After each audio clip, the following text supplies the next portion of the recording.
Começa aí, Robertinho. Podcast Três Irmãos na área, aqui quem fala com vocês mais uma vez, Roberto Andrade Filho, o Borracha do meu lado, meu amigo, meu brother, meu irmão Rodrigo, o Pandinha. Para de graça, Pandinha. Que zoeira desnecessária. Cara, continua. De verdade, eu nunca achei um apelido que combinasse mais que você, mano. Tá bom. Que é Pandinha, tipo assim. Os outros eu não sei porquê, mas esse eu sinto que casou bem. Hoje... Enfim, na mesa operando o nosso diretor, simplesmente o melhor diretor de todos, Pedro Henrique Celso. Tá lá no fundão operando as câmeras. Cabeleira, meu amigo, vulgo Pandinha. O que podemos esperar? Eu não vou discutir Pandinha, porque eu acho desnecessário. Cara, mas é legal, você não gostou. Eu posso discutir em outros episódios, assim. Eu acho que hoje a gente tá aí com um dos maiores convidados que já sentou aqui nessa cadeira aqui com a gente. Sem dúvida. Sabe, um cara gigantesco, depois de 5 anos, eu acho que é até uma comemoração, a gente tá chegando perto do episódio 1000. O episódio 1000 tinha que ser com esse cara, velho. Tinha que ser com ele. Quem sabe não será o episódio 1000. Tinha que ser com ele, porque é brabo. O cara é brabo. Eu tô curtindo demais. Então, é assim, é até interessante isso, porque eu tento ser criativo, sabe? Fazer disruptivo, fazer alguma coisa nova, e não consigo. Mas se tem alguém que é disruptivo, consegue fazer coisas novas a todo instante, é esse nosso convidado. Apresente ele pra nossa audiência. Desnecessária apresentação. Quem está aqui com a gente? Se apresente, você vai ser mais criativo do que eu. Skylab. Pô, e é o maior prazer estar aqui, porque eu ficava pensando comigo lá em casa, porra, será que eu nunca vou nos Três Irmãos, cara? Porque você sabe, eu sou um cara ligado a podcast. Sim, você gosta, eu sei que você gosta. Sabe, eu me constituí como uma pessoa pública através de podcast também. O podcast faz parte do meu, entendeu? Então, assim, quando eu vejo um grande podcast crescendo como vocês, a primeira coisa que eu quero fazer eu quero estar lá presente, porra. Sensacional, cara. Obrigado, cara. Obrigado por você estar aqui. E a gente tava trocando uma ideia foda demais da conta.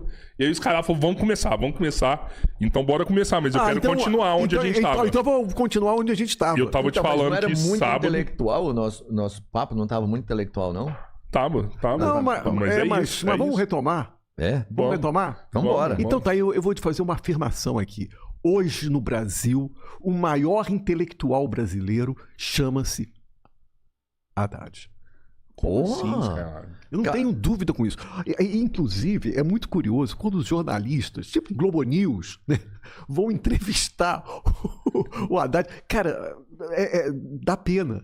Porque o pessoal passa vergonha, entendeu, cara? O pessoal passa vergonha. Mas como que você construiu essa conclusão, assim? Quais suas experiências com o Haddad? Não tenho dúvida. Pra você chegar nesse ponto, Não tenho dúvida. Assim? Pelos livros que ele escreveu, pelas coisas que ele, como intelectual público, ele é um intelectual público. Claro. Essa figura do intelectual público é muito importante.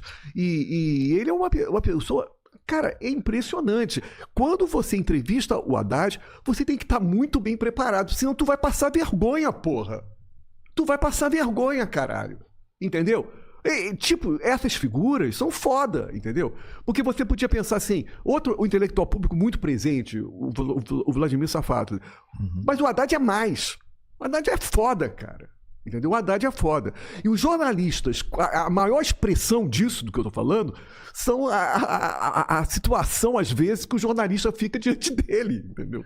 E quer falar alguma coisa, ele contra-argumenta com uma facilidade e evidentemente, ele é ministro, então ele tem os dados todos com ele ali, dominando, ele tem um domínio dos dados, né, cara? É muito impressionante. Eu acho, né, que, como eu falo intelectual, eu quero falar essa figura que não só escreve, que pensa e que é político também, que propõe um pensamento político para o país e tal. É um intelectual completo, entendeu, cara? O Haddad, para mim, é dos maiores. Você se vê de alguma forma como um intelectual também, nas artes ou em algum outro sentido? Eu não sei. Bom, eu sou formado em filosofia, né? Você tem vários. Enfim, li muito e tal. Não sei, mas... Mas o porquê dessa pergunta? Você acha que alguns intelectuais do Brasil são, sei lá, vou colocar como desvalorizados ou não reconhecidos ou pouco reconhecidos? Você acha que é um problema do Brasil a intelectualidade não ser reconhecida? Não, isso depende o percurso de cada um, né? Às vezes algumas pessoas adquiriram visibilidade, né? Tem outros, bom, então eu já vou começando a defender, porque eu vou ser franco contigo, cara, muita gente, eu sou muito entrevistado, muita gente fala de Rogério Skylab e a sensação que eu tenho é que o cara não conhece porra nenhuma de Rogério Skylab. Então eu vou te dar um exemplo. Eu escrevi um livro chamado Lulismo Selvagem. Lulismo Selvagem. E um dos elementos que eu trouxe no livro é buscar os textos desses operários da universidade, né? Que são professores que o currículo obriga eles a escrever textos quase anualmente. Tal. Então, muitas vezes, eles não são estrelas. Né? Estrela é um Vladimir Safat, né? Tem estrelas aí, né? Ou aquela do PT, aquela filósofa maravilhosa, né? Do PT. Essa eu não tô sabendo. A grande filósofa do PT. Não é a Gleice, né? Não. Você falou do Haddad, eu já tô Não, a Gleice já. não. A Gleice é outra coisa. Mas, enfim, ela é a maior filósofa. Estudou muito Spinoza e tal. Eu não duvido que exista. Marilena Chauí. Né? Então, essas daí são estrelas.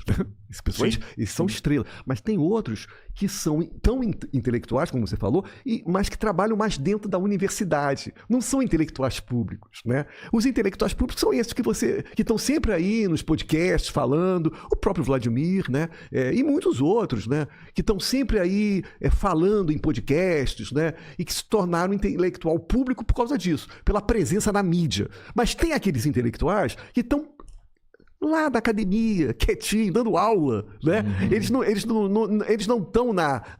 diante da mídia, eles estão dando aula. O campo dele é a sala de aula. E eles têm que publicar textos anualmente, faz parte do currículo deles, né? É obrigatório isso, né? Então, quando eu escrevi o Lulismo Selvagem, eu me recorri muito a esses intelectuais que não são tão estrelas assim, né? Que estão lá na academia, né? Dando aula, escrevendo seus textos, né? E que são muito importantes. E por que Lulismo Selvagem? Me conta. O Lulismo Selvagem é um livro que nasceu diante do luto.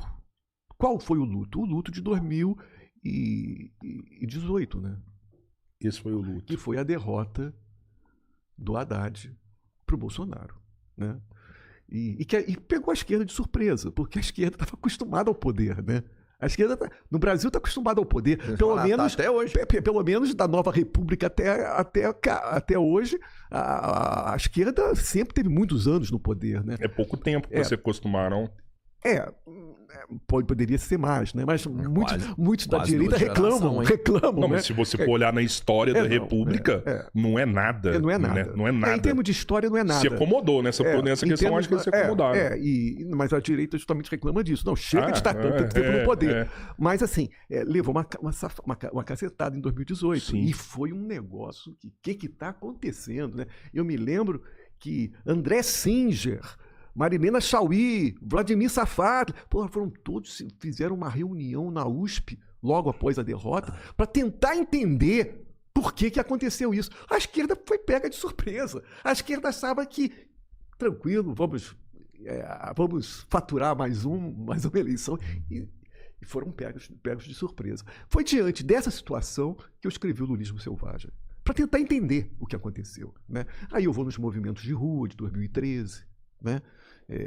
Que é uma outra coisa, que é um fenômeno que o PT, o partido, não entendeu muito bem até hoje. O movimento pra rua. O movimento de rua, né? Porque uma coisa é aquela explosão de 2013. Outra coisa, muito diferente, é o que aconteceu, como é que esse movimento acabou sendo transformado quer dizer, quase numa plataforma pró-Bolsonaro, né? Mas são duas coisas completamente diferentes. Ele foi aprisionado, aquele movimento acabou sendo aprisionado, né? Num esquema que acabou sendo de direita. Mas aquela explosão de 2013 foi legítima. Foi uma explosão legítima, orgânica, e que o partido até hoje tem dificuldade de compreender isso. Entendeu? Eles não conseguiram entender? Não, o partido acha que aquilo ali é o ovo da serpente. O partido acha que ali é o ovo da serpente. Pô, isso é um problema, hein? Tinha que entender isso daí, né? Isso é um problema. E o Lulismo Selvagem, eu vou discutir muito os movimentos de rua de 2013. Você acha que o PT desaprendeu? Porque ele falava muito bem com o povo, com a base ali, com a população. Essa é uma das questões. É disso abandonou, que o PT surge. Não, quem tentou entender aquela derrota. Então houve o abandono das bases. Tudo isso foi discutido nessa grande reunião na USP, com Vladimir Safat, Marilena Chauí, André Singer, todos grandes intelectuais da esquerda. Mas o Brau já tinha avisado antes, né? Você lembra do Brau avisando? Me lembro. Ó, tem que voltar pra base, né? Ó, assim, eu queria te fazer uma pergunta, depois de contar um outro episódio. Vamos lá, então. Só pra gente matar essa questão do Haddad. Vamos lá, então. Você acredita que o Haddad, ele tem noção, assim, dessa intelectualidade dele? Porque, assim, a hora que você fala de Mariana Chauí, de Vladimir Safatli, eu tenho certeza que eles têm conhecimento da intelectualidade deles. Eu não tenho dúvida nenhuma disso. E o Haddad, não sei, ele é muito humilde, assim, sabe? Haddad é foda. Haddad é foda. Eu acho que o Haddad come todos eles.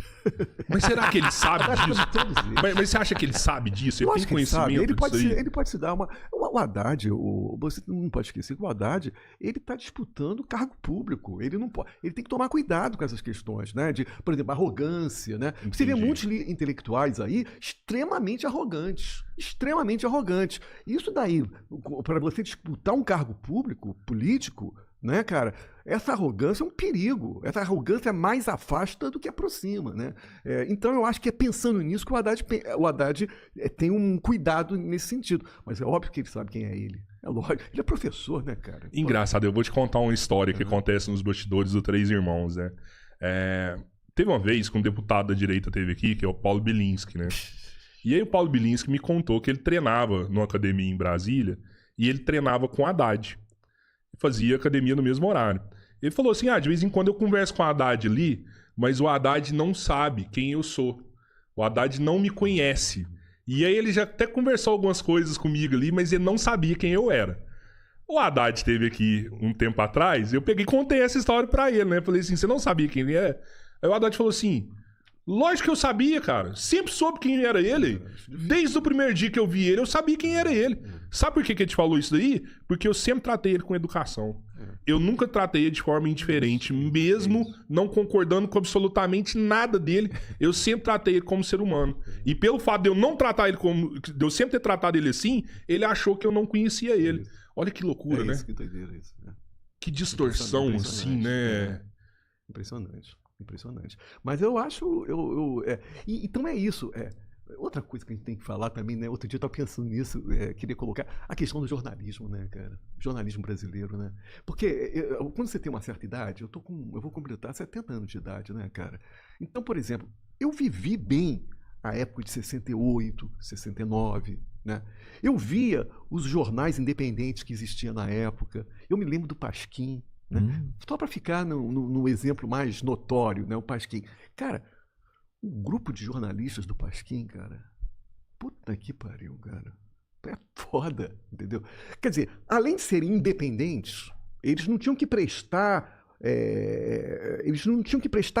nada pro seu patrão. Eles eram independentes mesmo, né? Eles eram intelectuais, cara, ou artistas, né, cara? Luiz Carlos Maciel, por exemplo. Eu tive o prazer de conviver com o Luiz Carlos Maciel, fui muito amigo dele e tal. Pô, Luiz Carlos Maciel, cara, era um filósofo, era um especialista em Sartre, entendeu, cara? Então, porra, cara, e toda essa turma, Tasso de Castro, caramba, Gaúcho, foda. E aí você vê essa equipe de jornalismo no Brasil hoje, muito ligada à televisão. Cara, é foda isso, entendeu, cara? Então, o que acontece?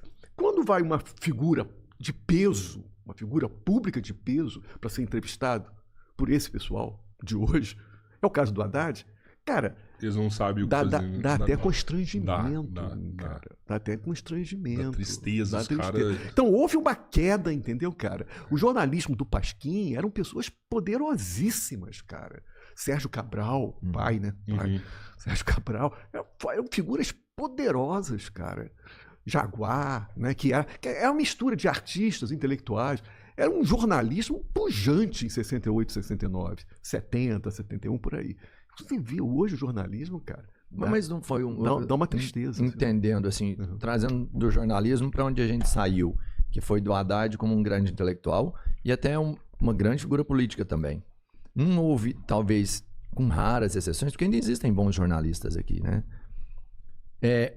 Sei lá, uma perca desse material humano de qualidade em todos os sentidos, porque na política também, você pega os políticos antigos, mano, cada um era mais respeitado que o outro. Puta, você pensa na direita. Pensa na direita. Não, o Campos. Hoje? Porra, né, cara? Que era um negócio poderoso, cara. É uma direita com a qual você poderia discutir. Ulisses Guimarães, Não, o Ulisses Guimarães era mais... Você acha que ele era... Centro-esquerda. Você acha? Centro-esquerda. É porque eu sou radical demais. Centro-esquerda. Centro-esquerda. Tá bom. Não, eu tô falando Delfim Neto, tô falando Simonsen, né? Cara, né? Eram figuras... Porra, barra pesada, com as quais você discutia, tinha leitura, quando você projetos todos, esse tinha um monte de projetos, falando que vão fazer isso aqui desse jeito, assim, daqui tal ano vai ter isso, entendeu? Acho que não é um problema do jornalismo. E aí, quando você vê esses políticos de direita hoje, porra, você acabou de dar um nome aí, dá até pena, né? Não, mas o da esquerda os caras tão intelectual. Você vai falar do Haddad, fala outro. Na esquerda? Mas a esquerda, ela é toda toda a esquerda, ela é politizada, a intelectualidade brasileira tá ligada à esquerda, cara. Não tá ligada à direita, não. A intelectualidade brasileira tá ligada à esquerda. Pode ser uma esquerda mais extrema, né? Pode ser uma mais de centro, mas o que a direita às vezes fala, a área cultural, né? A área cultural foi toda dominada pela esquerda, cara. Sim. Não há dúvida quanto a isso, né? É porque a esquerda é muito ampla, né? E aí, pelo fato dela ser muito ampla, você consegue pegar também pessoas que compõem a esquerda que vêm de uma classe mais baixa, né? Isso é normal, coisa que você não vê na direita, né? Então, assim, a esquerda é muito ampla. E aí mas ela que compõe essa intelectualidade brasileira hoje, ela tá dentro da esquerda. Não tá na direita. Não tem na direita, né? Uma pessoa da direita que procurava passar essa imagem de intelectual, não é? E que a gente vê o blefe, ele na verdade era um blefe. Né? Quem? Era o Olavo de Carvalho. Né? O Olavo de Carvalho era essa figura que tentou galvanizar a direita em termos de pensamento. Mas a gente percebe que, se você analisar profundamente o pensamento dele, você percebe que ele é um blefe. Mas ele foi forjado na esquerda também, né? A vida do Olavo de Carvalho foi formada na esquerda. Ele morou com Zé Dirceu, morou com o Rui Falcão. A gente teve com o Rui Falcão aqui, que falou que emprestou dinheiro pro Olavo cuidar dos dentes lá, e o Olavo nunca pagou o Rui Falcão, né? Mal pagador ainda, isso além de tudo. Mas de qualquer maneira... Você que tá falando, velho. Mas de qualquer maneira ficou no currículo, né, cara, dele, né? Exato. E aí não é legal, né? Ficou no currículo um cara que era um blefe. Era um blefe, entendeu, cara? Não era uma figura da direita. Parecia que ele era um grande intelectual da direita, mas não é. Ele era um blefe. Daí porque eu acho um absurdo, por exemplo, o Pedro Bial, num determinado momento, ir lá entrevistá-lo e chamar filósofo. Porra, filosofia, cara, é uma coisa muito séria, cara. Não é qualquer um que é filósofo, não, cara. Você tá brincando comigo. E o cara chama filósofo. É foda, né, cara? Filósofo o quê? Saca?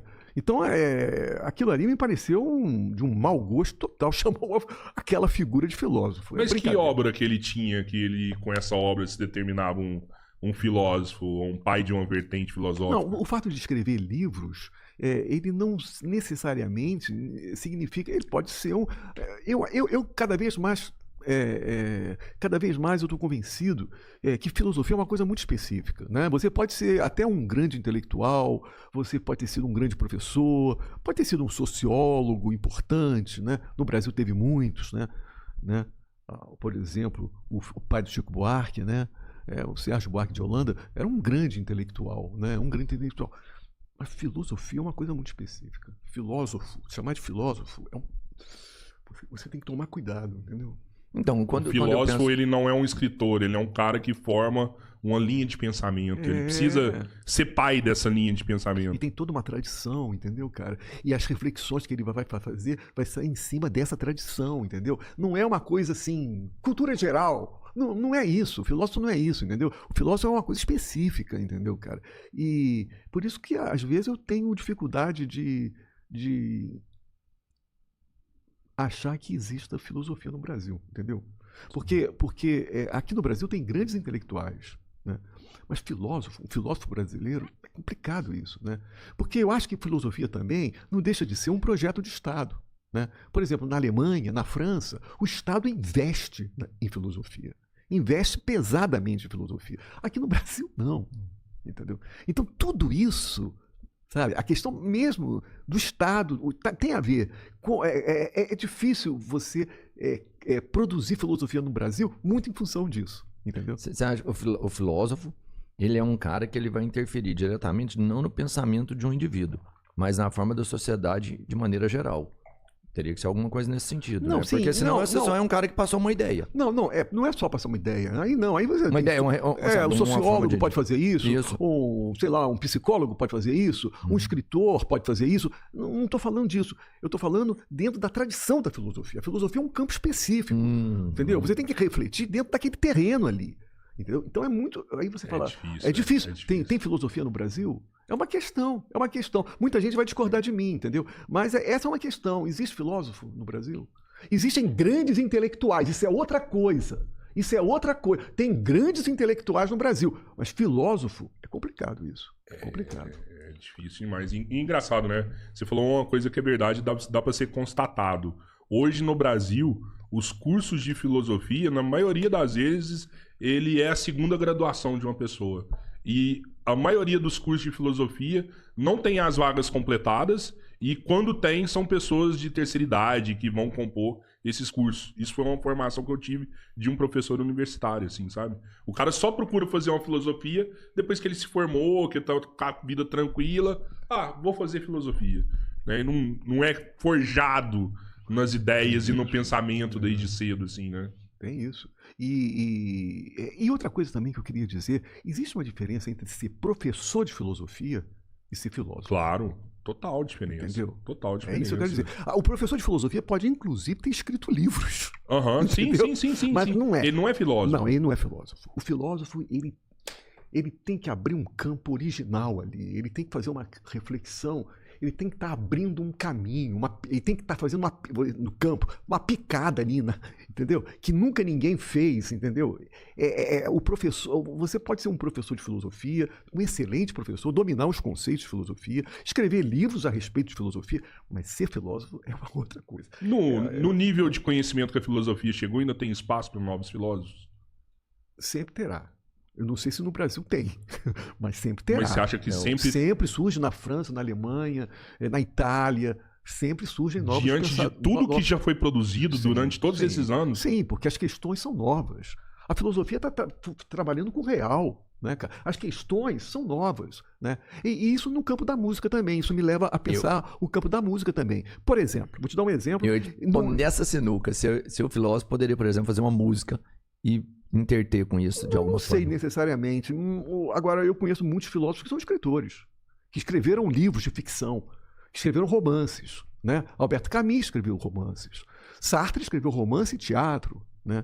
Então, eu acho que existe, sim, uma relação muito próxima entre a literatura e a filosofia. Né? Eu venho de uma escola francesa que valoriza muito esses dois campos, a intersecção entre esses dois campos, a filosofia propriamente dita e a literatura. Né? Mas você falando de um filósofo, né? Bataille, por exemplo. Porque na música, eu escrevi um livro chamado A Melodia Trágica, em que eu estudo a canção brasileira. Né? Então eu vou estudando desde a bossa nova até os dias de hoje. Né? E eu chego na Tropicália. Eu faço um capítulo todo dedicado à Tropicália, né? Falando muito do Torquato Neto, evidentemente. Mas, assim, por exemplo, a Tropicália é um grande movimento estético, né? Político mesmo. E a Tropicália é foda, eu valorizo pra caramba. Mas as questões que permeavam a Tropicália são diferentes das questões contemporâneas.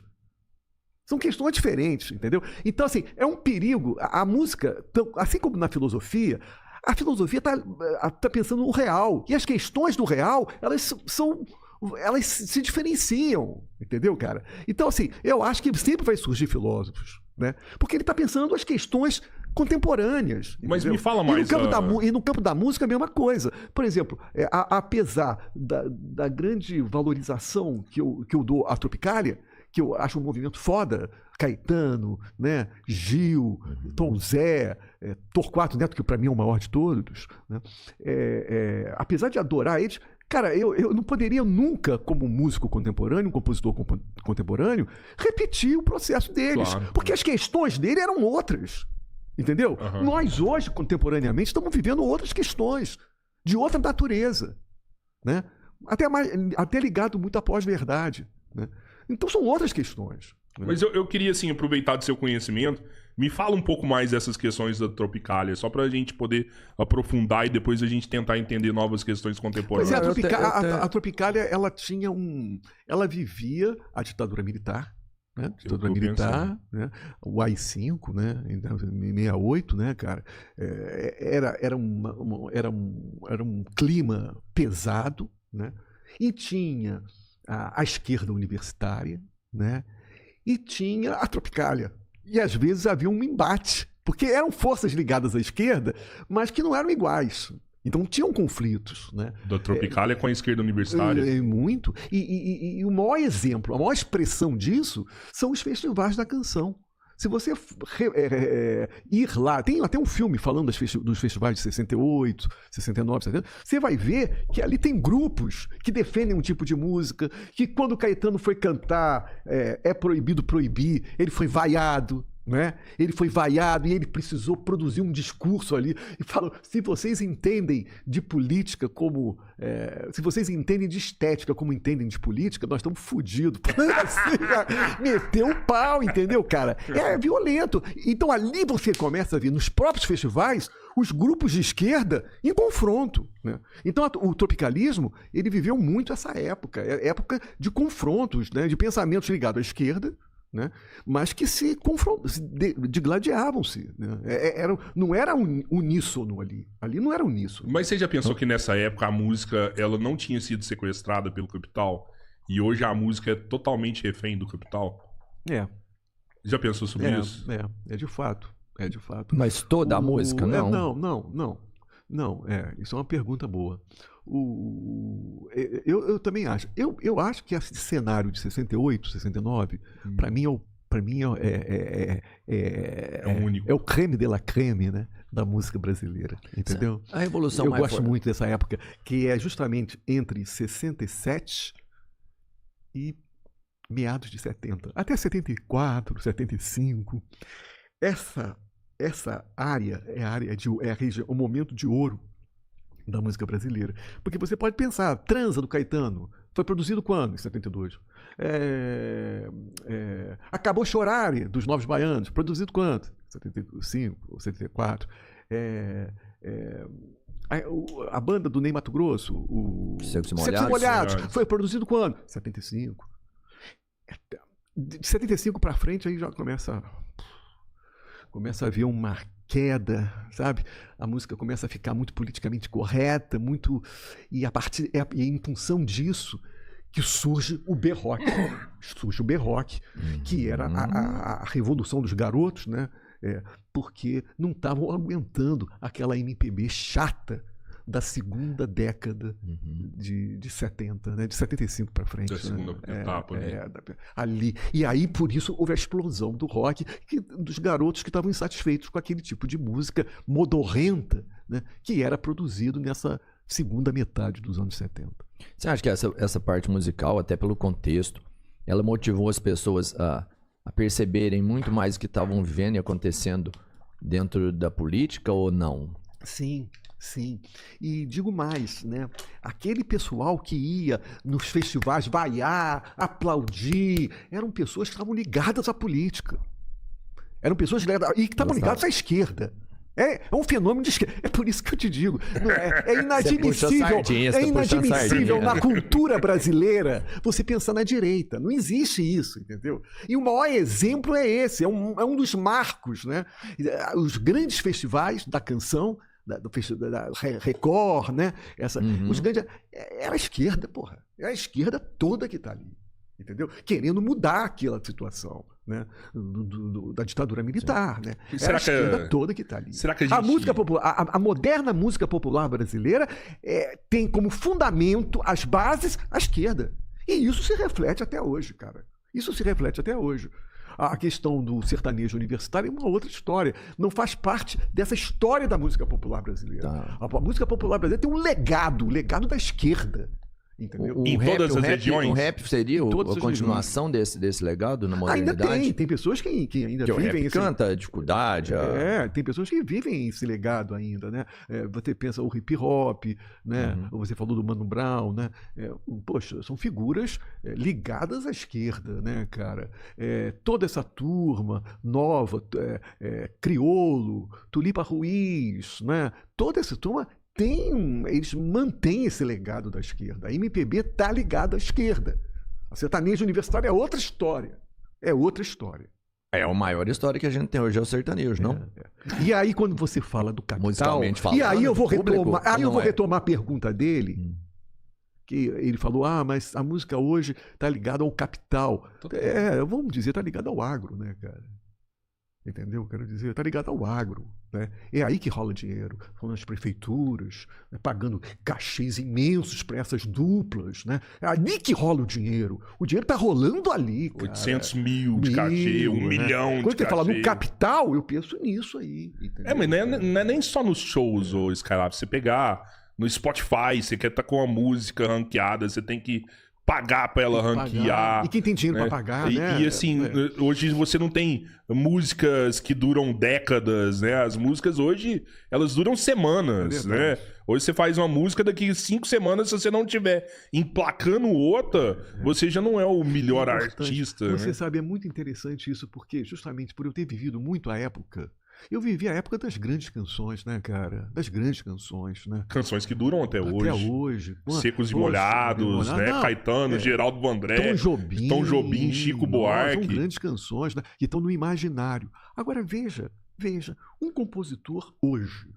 Né? E eu me coloco, apesar de eu ser velho, eu me coloco como um compositor hoje. Eu sou um compositor contemporâneo. Eu estou produzindo um disco agora. Talvez eu seja um dos artistas que tem a discografia mais extensa. Porque eu produzi durante 30 anos quase disco anualmente. Entendeu, cara? Então eu produzi intensamente, continuo produzindo intensamente. Eu não consigo ver mais, eu não consigo ver possibilidade de diferença, entendeu? Eu estou produzindo sempre, sabe? E eu vivo esse problema. Quer dizer, hoje, o músico-compositor, ele nunca vai fazer uma canção que vai ficar. Ele não vai fazer uma canção que vai ficar. Eu mesmo, né? Quantas canções? Eu tenho mais de 500 canções. Né? Mas você eu tenho mais de 500 canções. Mas eu tenho... Você já bateu o Roberto Carlos. Não, sim. Eu tenho consciência disso. E eu tenho certeza que nenhuma canção dessa vai ser sucesso. Vai ficar. Aí você vai, o problema é meu. Eu que é o meu... Não. O problema é estrutural. Sim. Ninguém que vai fazer música hoje vai conseguir fazer um sucesso, entendeu? Vai fazer uma música porque mudou a estrutura. Entendeu? Porque hoje os sucessos se vendem, você tem que comprar um sucesso. E mesmo essa música sertaneja universitária também não vai ficar... É um sucesso muito momentâneo, instantâneo. Ele não vai ficar no imaginário popular. Então, não é culpa do compositor, não. É uma culpa... A questão estrutural da sociedade. Mudou o processo, entendeu? Então, assim, eu tenho consciência disso. Mas será que isso é errado ou isso é apenas um novo... Agora, aí você podia pensar assim, bom, então pra que fazer música, né? Essa é a pergunta que você vai fazer. Pra que fazer música, porra? Mas isso faz parte de você. A questão não é... Por isso. A questão não é essa. A questão não é essa. Eu vou fazer música sempre, independente de qualquer coisa, entendeu? Cara? Você não faz música pelo... Vou fazer disco sempre, independente de qualquer coisa, de ser sucesso ou não, entendeu? E outra coisa, quando eu comecei a fazer música, quando eu comecei a produzir meus discos, eu, de uma certa forma, sabe, eu já estava vivendo o fim de um ciclo. Eu estava vendo o que vinha pela frente. Eu tive consciência do novo formato da indústria. Eu tinha essa consciência, saca? Né? Porque tem isso, né? Tem muitos artistas que fizeram muito sucesso na década de 80 mesmo, na década de 70, e não se conformam com a situação hoje, né? Eles não se conformam. E não é só o artista, até o produtor musical, produtor de rádio, né? Você vai pegar um produtor de uma rádio e você acha que ele vai tocar as músicas que são produzidas hoje? Não, eles vão tocar as músicas dos anos 80, né? Dos anos 90, dos anos 80. O próprio produtor da rádio, ele ainda está ligado a um tipo de sociedade, de estrutura da indústria musical que não existe mais, cara. Sim, você contou que... Ele mesmo está preso àquele tempo, um tempo que já morreu. que já passou. Então, você percebeu essa mudança, você falou que você já sentia essa mudança. Você tem centenas de músicas feitas e vai continuar fazendo. Tudo que a gente pratica, que a gente faz, é como se a gente fosse melhorando a cada pincelada, a cada passada. Você acha que hoje você está muito melhor do que você quando você começou? Ah, muito melhor. O que você melhorou? Que você vê que, tipo assim, nossa, esse aqui eu era ruim e agora... O e agora eu consigo fazer. É um ofício, é um know-how. Música é prática, entendeu? É prática, não é teoria. Se você for para a escola de música, você não e aprender toda a teoria musical numa Berklee Institute, né? Você não vai sair compositor. Porque para você ser compositor, você tem que praticar. Entendeu? Não é estudar, você não tem que estudar. O estudo é importante, mas o processo da prática é fundamental. Você não será nunca um compositor se você não tiver a prática de compor. Sabe? Quando você pensa um Cartola, por exemplo, né, que é muito pouco escolarizado, né, mas ele tinha a prática de produzir canções. Né? Não é o Rosa falava, não se aprende samba no colégio, né? É isso, cara. Então, e o Cartola, Cartola não era nem carioca, ele era mineiro, não era? Quem? Cartola.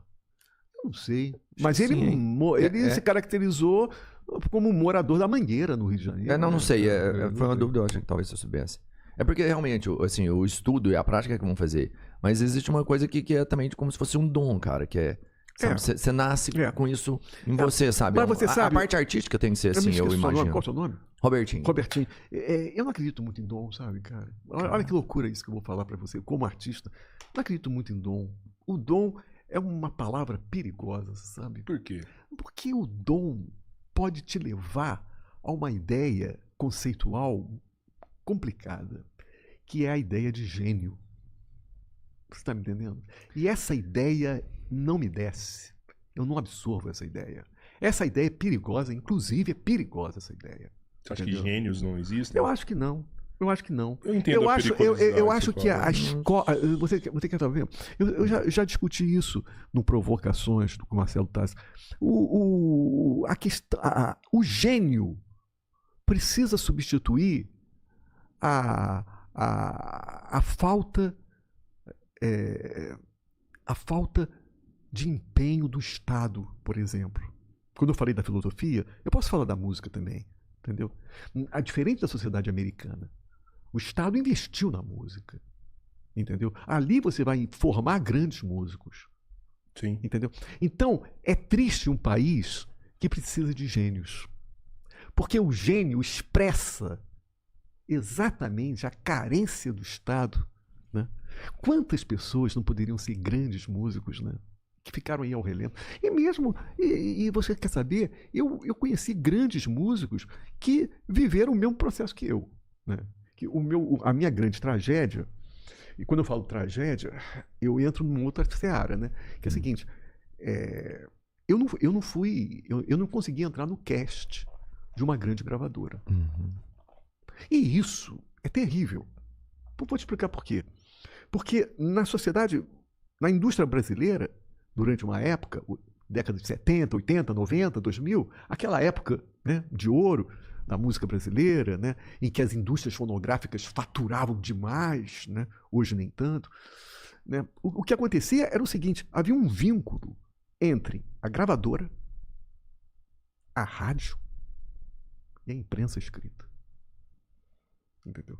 Se você, como artista, não tivesse a sorte, porque eu encontrei grandes talentos fora da grande gravadora. Se você não tiver a sorte de ser contratado por uma grande gravadora, a tua música nunca vai tocar na rádio, meu amigo. E se a tua música nunca vai tocar na rádio, você nunca será recebido pela imprensa escrita. Uhum. Você tá me entendendo? Então, cara, a luta, né, de muitos para tentar entrar numa gravadora foi o que eu sofri na carne, cara. Eu sofri na carne isso, né? E eu sabia que naquela estrutura da sociedade, gravadora, rádio, imprensa escrita, se eu não conseguisse fazer parte desse percurso, eu estava fudido, cara. Nada ia acontecer. Eu estava fudido. Então, o que aconteceu? Comigo aconteceu o seguinte. Eu vou publicar um livro agora, um livro de ficção, de contos, chamado Homem-Rato. O rato, para mim, tem uma importância muito grande, sabe? Porque o rato, como animal mesmo, porque o rato é o seguinte, o rato, se você pegar um rato e deixar ele num lugar todo fechado, ele vai arrumar uma brecha para sair fora. Ele vai procurar uma brecha. Ele não vai ficar quietinho no canto dele, não, cara. O rato vai buscar todos. Não é à toa que o rato é perseguido, né? O rato é perseguido pelo gato, né? O gato e o rato, né? O desenho animado.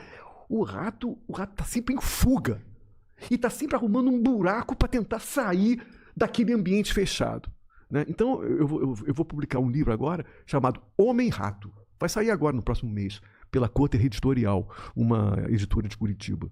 Né? Que é um livro de contos e que o tema principal é esse. Né? É o Homem-Rato. É o rato que não se conforma com um ambiente fechado. Quer dizer, o ambiente na música, para mim, ele estava completamente fechado. Né? Só vou te dar um exemplo. O jornal da minha cidade, o jornal mais importante da minha cidade, durante os anos 80 e 90 foi o Jornal do Brasil. Depois ficou o Globo. O jornal mais importante da minha cidade hoje é o Globo. Ainda que ninguém mais compre jornal, né? Para ler papel, aquele negócio todo. E se eu te disser que, como artista carioca, durante mais de 30 anos de carreira, o editorial de música do jornal O Globo nunca abriu um espaço para o Rogério Skylab. Nunca. Eita. Agora, eu te pergunto, a minha música devia ser ruim, né? A minha música devia ser ruim, né? Ou então, provavelmente eu não estava dentro de um grupo. Às vezes os músicos surgem dentro de um grupo, de uma cena. Pode ser isso? Eu acho que não. É justamente isso. Por não estar numa grande gravadora, eu não tocava em rádio e eu não era recebido pela imprensa escrita. Era a estrutura cultural do Brasil, era essa. Entendeu? Como é que você me fala, por exemplo, sei lá, de uma Elis Regina? Então ela foi realmente um gênio? Não, Elza Soares. Uma grande cantora. Elza Soares. São grandes cantoras. Todas você entende? Porque elas realmente chegaram internacionalmente conhecidas. Sem dúvida. Seriam gênios. Porque eu falo assim, elas vieram de uma estrutura... Mas e quantas Elza Soares que não entraram? Isso eu quero... E quantas Elis Regina a minha colocação que a gente tem pelo Brasil inteiro que ninguém nunca fica sabendo? Não estou negando os grandes talentos, não. A Elis Regina, a Elza Soares, são todas maravilhosas. Deus me... Eu quero dizer que era uma sociedade de exclusão. Porque para escolher uma Elis Regina, estava eliminando quantas Elis Regina, outras Elis Regina. Entendeu? Era uma sociedade de exclusão, não era uma sociedade inclusiva. Até melhores, né? Até melhores poderia. Podia. Né? Mas aí é o seguinte, dentro dessa estrutura de exclusão, você tem dois comportamentos. O primeiro comportamento é você se tornar uma pessoa ressentida. E qual é a característica fundamental do ressentimento? O ressentido é aquele cara que não faz nada, que fica imóvel. A imobilidade é a característica principal do ressentido. Né? E ele vai ficar falando mal. Vai ficar parado. A outra posição, que foi a posição minha, foi do rato. Você é o homem-rato. Foi do rato. De não me conformar. E de procurar brechas. Procurar espaços de saída. Entendeu? Então, qual foi o meu primeiro momento que eu consegui uma saída? Porque eu não parava. Você acha que eu vou ficar de braço cruzado? Diante de uma situação fechada, de exclusão? Não. Claro que não. Foi o Jô Soares.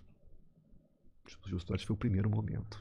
Foi o primeiro momento do buraco que o rato conseguiu sair. Ele te convidou ou você conseguiu? Você achou o buraco? Você achou o buraco? Não chamou ninguém. Não me chamou nada, não. Eu tentei uma vez. Me respondeu a produção? Não. Tentei a segunda vez. A produção me respondeu? Não. Terceira vez. Aí a produção. Pô, vamos trazer esse cara aqui que ele fica aqui perturbando. Aqui, é o rato. É o rato que não para. Ele não para. Então, para mim, a figura do homem-rato é fundamental. Porque numa sociedade de exclusão, numa sociedade fechada, ele vai buscar meios de saída. Ele vai encontrar brechas. Né? E quem falava isso não sou eu, não. Esse grande poeta tropicalista, Torquato Neto, ele falava disso, né? De você procurar brechas. Porque a sociedade é fechada. Ele também vivia uma sociedade fechada dos militares, né? Então, o tempo todo é encontrar brechas. O duro que eu tenho medo dessa questão de rato, igual do gênio, assim, sabe? Porque senão fica parecendo que o homem-rato é uma questão de meritocracia, sabe? Não. Que ele tentou tanto, até que ele conseguiu, entendeu? Ele foi tentando, então você faz. Tem muitos que não vão conseguir, mas Exato, a maioria não vai conseguir. E outra coisa, dentro dessa estrutura, você fala de um jeito como se eu tivesse conseguido. Então eu vou te dar um exemplo. Eu vou te dar um exemplo claro. Não, pra mim tu conseguiu. Eu vou te dar um exemplo claro. Eu tô fazendo um disco agora com um colega meu, João Brasil, um cara espetacular, DJ, produtor. Ele vive em Miami hoje, sabe? E ele produziu um disco espetacular. A minha dificuldade agora é lutar pra sair por um selo gringo. E não é fácil, é difícil pra caralho, cara. Entendeu? É muito difícil. Então você vê, eu com 70 anos, eu ainda me considero, eu me sinto ainda na condição de rato, lutando, batendo na porta, tentando uma saída, tentando um espaço. O tempo inteiro, cara. Essa é a minha condição, entendeu, cara? Então, assim, quando você fala nisso, eu não me sinto um vitorioso, nada disso, cara. Não me sinto um vitorioso. Eu me sinto sempre em luta, buscando espaço o tempo todo, buscando espaço, entendeu? Mas isso, assim, eu entendo o que o Cabeleira fala e eu presencio muito mais do que você explica. Por que eu entendo o que ele fala e vivencio muito mais do que você explica? Porque o que você explica é que realmente você tem 70 anos buscando, já fez coisa pra caramba, tá mais do que reconhecido, mais do que conhecido, porque o problema é que antigamente você não tinha gravado porque ninguém te conhecia, isso não é um problema mais. Mas o que o Cabeleira fala é que o sucesso pra você seria o quê? Porque, cara, musicalmente você já mostrou que você tem capacidade, você fez, eu acho que tudo que você quis e vai continuar fazendo. Como pessoa, acho que você já é satisfeito também. O que é que você busca? Que você ainda não conseguiu? O que é o rato em você? O que eu busco, cara, o que é o rato? O que eu busco, por exemplo, se o rato... Estamos falando de rato? Se o programa do Ratinho, que é talvez a coisa mais, né, das excrescências, né, total. Se me chamar para eu cantar no programa dele, eu vou. Ratinho! Eu vou em qualquer lugar, cara. É disputa de espaço. Tô falando do homem-rato, cara. O homem-rato quer espaço. Ele quer sair da situação de exclusão, da situação de fechamento. Entendeu? Então, se existe uma oportunidade de eu mostrar minha música para uma porção de gente, é isso que eu quero fazer. Você se sente excluído, Rogério? Eu sinto até hoje, eu sinto excluído. Eu me sinto excluído. Eu sinto um fechamento, cara. Eu produzi tanta coisa, né? Tô aqui no podcast sensacional de vocês e tal. Eu sinto o espaço fechado. Eu sinto o espaço fechado. Eu não posso fazer... Quer ver uma coisa? Quer ver um exemplo? Por exemplo, vou te dar um exemplo, né? Cara, eu nunca fui chamado para um grande festival de música. Pega um Rock in Rio da vida e tal. Eu nunca fui chamado. João Rock, Nunca fui chamado para um grande festival de rock. Então o João Rock é um grande. O João Rock é caramba, é grande. Um grande festival, nunca fui chamado. E aí? 30 anos produzindo discos, uma discografia extensa das maiores, nunca fui chamado num grande festival. Cara, eu vou montar um festival de rock do caramba, você vai abrir pra gente. Tem artistas que cantam muito em Sesc. Porque o Sesc realmente, principalmente o Sesc de São Paulo, é primeiro mundo. Primeiro mundo. Em todos os níveis, né? Nível de camarim, palco, som, cachê. Primeiro mundo. Né? Tem artistas que cantam muito em Sesc, cantam sempre em Sesc. Eu, assim, raramente canto. Já cantei, mas assim, canto muito pouco. Entendeu? Eu tô aí na estrada viajando, eu viajo pro resto. Eu sou rato, eu viajo pra tudo quanto é lugar. Num trio elétrico da Bahia, tu iria? Eu ia pra qualquer lugar. Eu vivo em percurso. Já cantei no Acre, eu canto em tudo, o Brasil inteiro. Eu canto no Brasil inteiro. Né? Mas assim, no Sesc eu tenho muita dificuldade.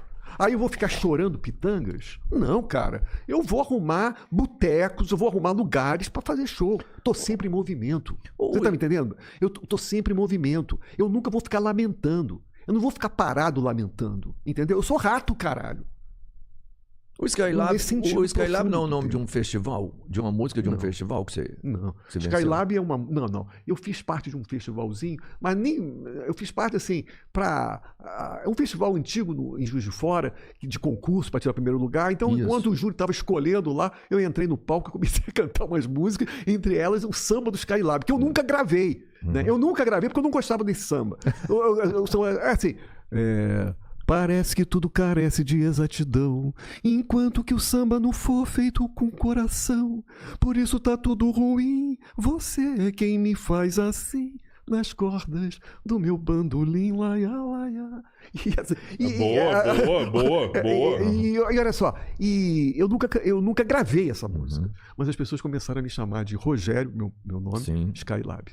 Foi aí que esse nome Rogério Skylab apareceu, entendeu? E foi em função dessa coisa que aconteceu. Você não chegou a ganhar esse festival com essa música? Não, eu não estava nem concorrendo. Eu fui lá para divertir o público. Rato, entrou a oportunidade, microfone, Rato, pediu cantar aqui. É isso. Gonzalo, eu vou muito podcast, repito muitas perguntas, mas cada podcast é um podcast diferente, né? Essa ideia do Homem Rato entrou com força aqui no teu podcast. Cada podcast é uma coisa. Tu iria num festival AgriShow cantar?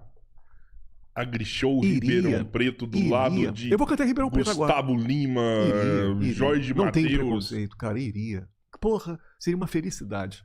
Se eu pudesse estar num grupo desse pessoal e eu poder cantar minha música ali, né? Sem concessão. Né? Vou cantar minha música sem concessão. São Tomé das Letras, o que você acha? Cantaria. Já foi, já? Eu já ouvi São Tomé? Nunca fui. Conheço de nome, mas nunca fui. Mas iria. Eu iria em qualquer lugar. Não existe isso, cara. Que isso? Não existe preconceito. Eu iria em qualquer lugar. Eu vou no Danilo Gentili, porra. Já fui no Danilo Gentili várias vezes. Sabe? Eu vou lá no Ticaracatecast lá do Carioca uma porrada de vezes. Eu não tenho preconceito, cara. De jeito nenhum. Isso é legal de você, né, cara? Então, você falou assim, você iria em qualquer lugar. Você sabe por quê, cara? Eu vou te dizer uma coisa. Aí eu vou te dizer uma coisa muito louca. Eu sou da geração da televisão. Da televisão aberta. Entendeu? E o que tem de Evidentemente que, com o passar do tempo, eu caí. Da internet. Lógico. Mas originalmente, eu sou da geração da televisão aberta. E qual é a característica da televisão aberta? Todo lugar. Todo mundo. Não era bolha, todo mundo. Fazer uma novela para todo mundo. Fazer um programa do Chacrinha para todo mundo. Para classe A a classe Z. Essa ideia de público, essa ideia de coletivo, de público, ideia de público mesmo. Público é isso. Público não é bolha. Né? Quando a gente fala opinião pública, né? É isso. O público é isso. Não é bolha, cara. E a minha fundação é essa, cara. Entendeu? Então eu quero discutir as minhas questões com um grande público. Eu não quero discutir as minhas questões com os meus amiguinhos universitários. Eu quero discutir com um grande público, cara. Por isso que eu fui no Jô Soares. Você acha que eu fui no Jô Soares mais de 10 vezes? Talvez tenha sido um dos convidados que mais foi no Jô Soares. Foi por quê? Porque era a possibilidade que eu tinha de discutir com um grande público, cara. Com um grande público. Não tem dúvida nenhuma. Você teve com o Jô Soares. Ele era realmente um cara extremamente inteligente. Você teve com ele várias vezes. Várias vezes. Talvez tenha sido um dos convidados que mais fui ao Jô Soares. 2 tricolores juntos. Né? 2 tricolores. Falei muito do Castilho, sabe? Castilho, para mim, é o meu grande ídolo, né? Desde a minha infância, desde a minha criancinha, desde quando eu era criancinha, Castilho é o meu grande ídolo no Fluminense. Né? Mas conversamos muito. O Jô Soares é tricolor, muito inteligente. É estrela, né? O Jô Soares é estrela, não pensa você, não. No camarim, o Jô Soares é estrela. Mas, assim, era uma conversa sempre adorável, né, cara? E ele gostava muito da minha música. Né? A música que ele mais gostava era Matador de Passarinho. Né? Então, assim, todas as vezes quando eu ia no programa, eu tinha que cantar Matador de Passarinho. Não tinha como. Eu tinha que cantar Matador de Passarinho. Um clássico. Você chegou a... Falando de várias coisas que você já fez aí, você chegou a ser jogador de futebol? Não, eu joguei muito futebol, mas eu não fui um craque. Tá? Craque é outra coisa, né? Eu não fui um craque. Eu jogava futebol. Eu gostava de futebol. Pode ser. Porque o Cafu não é um craque, mas jogava, não decepcionava, né? Sabia fazer o dever ali. Eu jogava futebol, Agora, eu sempre conto isso, o Maracanã era o quintal da minha casa. Né? Ali no Maracanã, na minha infância, eu vi grandes jogos e grandes equipes. Eu, como carioca, vi a morte de 2 grandes equipes. Quais? Que eu cansei de ver no Maracanã. Bangu e América. 2 grandes equipes. De falar que a América O Bangu ganhou o Campeonato Carioca de 1966 em cima do Flamengo. Sabe o que é isso? Foi na época do Castor Andrade? Daí? Sim, Castor de Andrade foi o grande nome do Bangu. Ele colocava grana ali, né? Aliás, tem um especial na Globo muito bom, né? Espetacular. Uhum. Mas eu vi o Bangu, tinha grandes jogadores. Mário Tito, Parada, o Birajara, Fidelis. Nossa, o Bangu tinha um grande time. O América também. O América era um sonho, cara. Então, eu vivi, entendeu? A minha infância foi uma infância dourada. Foi uma infância de, por exemplo... Porque eu morava perto do Maracanã. Eu morava na Tijuca. Então eu ia a pé pro Maracanã, entendeu, Não tem cara? como. E aí, cara, quando... Eu conheci o Maracanã nos velhos tempos, tá? Conheci o Maracanã de geral. Os geraldinos lá. Então, você sabe o que é o Mais Maracanã? de 100 mil pessoas lá dentro. Mais de 100 mil. Eu com meu pai me levava, né? Eu tinha 6 anos. Eu fui ver Fla-Flu, que foi a maior renda de todos os tempos do Maracanã. A maior renda foi esse jogo, Fla-Flu. 160 tinha mil tanta pessoas. gente. O Maracanã era grande, né? Era. Hoje não. Ainda é grande, né? Hoje não. O Maracanã era grande. Né? As arquibancadas estavam todas tomadas. Tremiam. E não tinha lugar na arquibancada. Então, eu sempre assistia os jogos pela arquibancada. Né? Nesse dia, eu tive que assistir pela geral. Meu pai teve que ir comigo na geral, porque a arquibancada estava lotada. E o aí jogo, você se apaixonou mesmo. Aí o jogo foi Fla-Flu, terminou o jogo 0-0. E o Fluminense tinha um ponta esquerda muito famoso, chamado Escurinho. Muito famoso. Tinha um Castilho, lógico. E terminou o jogo 0-0 e o empate dava o título pro Flamengo. Final do Carioca? De 66. De 63. 63. Você tinha pago mais uma cerveja. Caramba. As torcidas ficavam juntas nessa... Quem? As torcidas ficavam juntas Ficavam juntos, que era uma outra coisa. Eu tive agora no Sul, né? Fazendo show em Porto Alegre, aí fui num podcast lá, Papo Copeiro, e eles me falam isso, né? Eu tenho a impressão, viu, que essa coisa de mando de torcida, isso daí começou no Sul. Eu tenho essa impressão. No Grenal, você fala ali? Grenal, tem essa impressão, sabe? Será?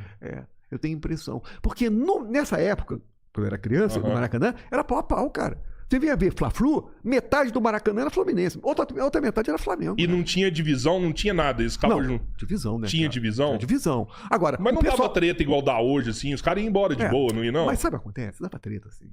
Mas é normal, é normal. Deixa disso. Mas dava. Eu tô na arquibancada, tô olhando pra geral lá embaixo, tô vendo todo mundo. Começa uma correria na geral, a geral é redonda, né? Começa uma correria na geral, você não sabe, começa todo mundo correr, a multidão toda correndo, você não sabe onde foi o foco inicial da briga, entendeu, cara? Tinha muita briga, mas assim, mas convivia-se, né? Convivia-se, né? Outra coisa, quem assistiu o jogo no meio da arquibancada, inevitavelmente vai se conflitar. Vai ter Fluminense, vai ter Flamengo, Botafogo, vão estar juntos no meio. Eu não ficava nunca no meio. Eu gostava sempre de ficar atrás do gol. Então eu ficava sempre no meio da torcida do Fluminense. Né? Mas quem gostava de ver o jogo no meio da arquibancada, ia conviver, ia estar tudo, sempre tomava tudo junto, tava tudo junto ali, cara. É só saquinho de xixi voando pra um lado. Quem, assim, você pegou essa época do futebol no Maracanã, era a época de ouro do futebol brasileiro. A época de ouro do futebol brasileiro. Era época de ouro. Você sabe por quê? E o melhor futebol era o do Rio. E eu vou te contar uma coisa que você não vai... eu nunca mais vou me esquecer. Eu tinha 9 anos de idade. Eu fui no Maracanã para assistir o treinamento da seleção brasileira na época do Zagallo. Pré-70. Então me lembro que a gente queria entrar, os portões estavam fechados. Depois eles abriram os portões e a gente foi para a arquibancada ver o treinamento. E eu me lembro que a gente ficava assim, a torcida todo lado de fora esperando o portão abrir. Aí chegam os carros dos jogadores todos. Os jogadores lá dentro, a gente olhando lá, e ouviu o Rivelino. Sabe o que o Rivelino fez? Falou assim para mim: invade essa porra, entra nessa porra. Ele fez isso. Cara, eu nunca mais vou me esquecer desse gesto do Rivelino. Entra nessa porra, invade essa porra aí, cara. Corre, moleque, corre, moleque. Exatamente. Porra, depois eles abriram portões, a gente subiu na arquibancada e viu o treinamento. Isso pré-70, cara. Foi no futebol de ouro. Pré-70, cara. Era essa época. Rivelino, Tostão. E a maior alegria que eu tive agora recentemente, cara, tem um cara da Orquestra Filarmônica de Belo Horizonte,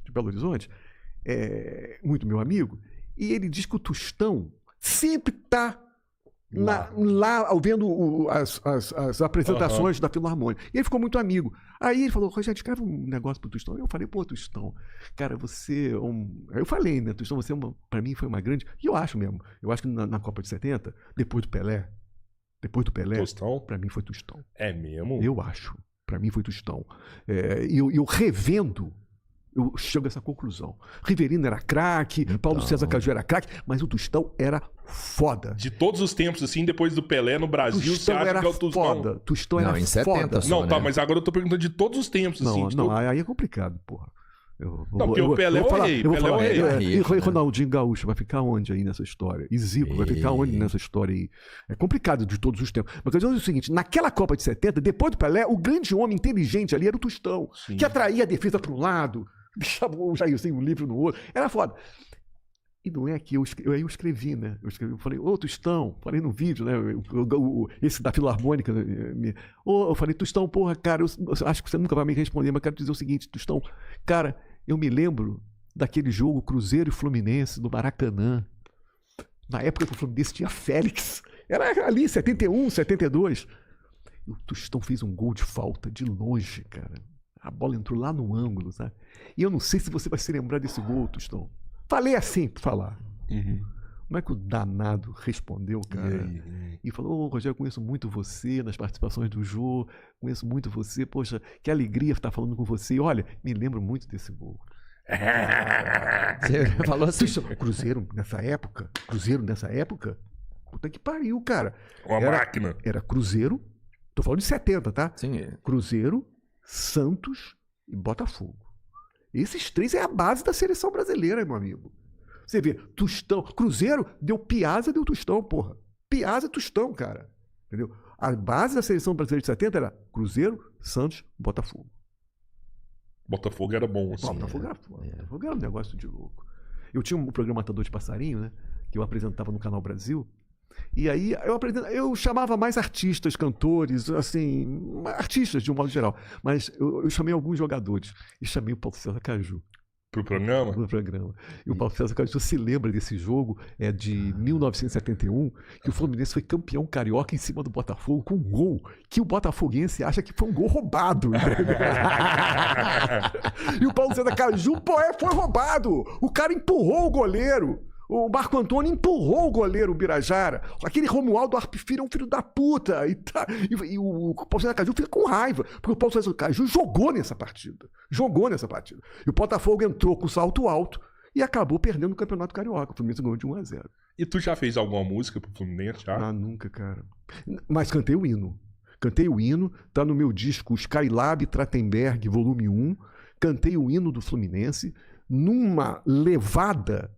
Porra, sui generis, entendeu, cara? Porque não é aquela levada. Eu acho... Diferente do Sou Trico. Não é marchinha. Eu ponho uma carga dramática. Pra mim, o hino do Fluminense é o hino mais bonito do Brasil. Mas como é o hino mais bonito do Brasil. Mas e quem fala isso não é um tricolor, não. Quem fala isso é um músico. É um pianista. Um pianista estava analisando a estrutura melódica e chegou à conclusão que o hino do Fluminense é o hino mais bonito do Brasil. Mas é mesmo, a forma dele, assim... E eu cantei essa música de uma forma trágica, lenta. Mas né? como que ficou? Você lembra, ficou assim? Lindo. Sou, no violão, tricolor de coração, sou do clube tantas vezes campeão. A paz, a esperança e o vigor, unido e forte pelo esporte. Eu tenho amor ao tricolor, Salve. Ficou lindo. Rapaz, eu fiquei arrepiado.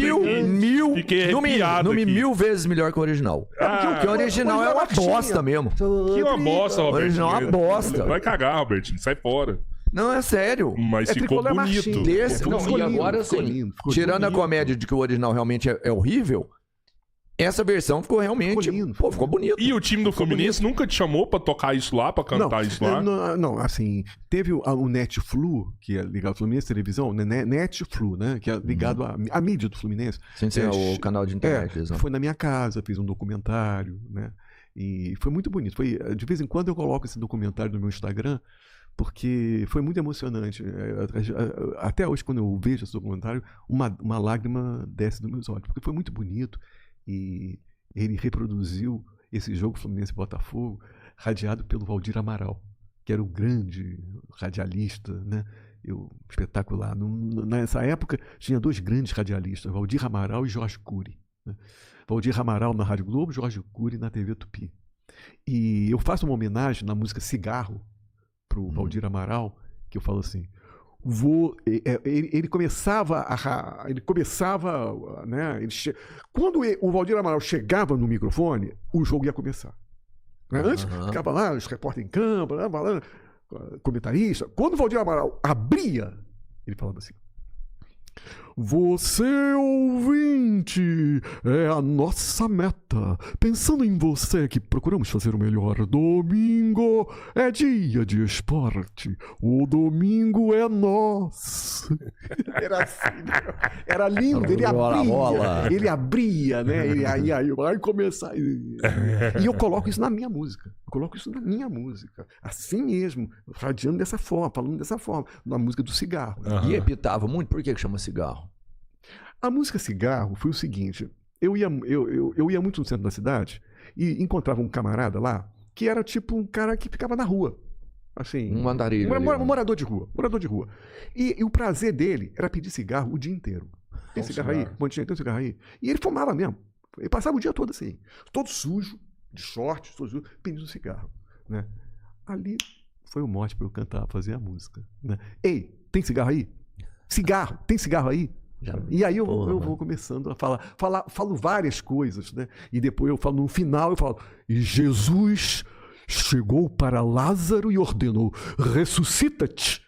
E Lázaro, debaixo da sepultura, abriu os olhos devagarzinho, pensou em Barbacena e falou: tem cigarro aí? Cigarro! Tem cigarro aí?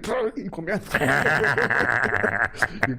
a banda toda hora falando essas coisas. Eu falo do Valdir Amaral, essas coisas assim, esses quadros pequenos. Né? Você chora cantando, Skylab? Não.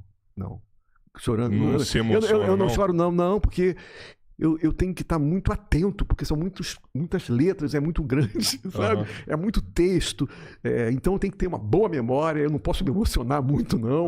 Eu tenho que estar pleno ali, lembrando de tudo. Né, e sem estar se apresentando assim, você já chegou a se emocionar com a música? Não, eu me emociono com as coisas mais bobas possíveis, né? Se eu for um enterro, eu não vou me emocionar. Se eu for um enterro do meu pai, por exemplo, eu não me emociono, da minha mãe, eu não consigo me emocionar. Mas eu me emociono, às vezes, com uma criança, sabe? Às vezes uma criança me deixa... A criança, às vezes, me emociona, sabe? Com a pureza dela, sabe? A pureza da criança, sabe? A noção de pureza.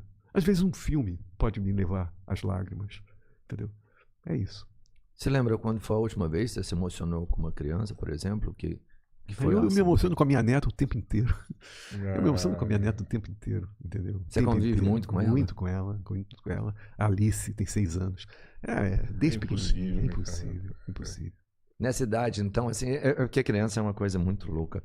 Você pensa assim, pô, um aninho, ela tá completa, ela vem no seu colo, você fala, não vai ter uma fase melhor que essa. Aí tem 2 aninhos, ela começa a brincar, você fala, vem cá, vamos fazer...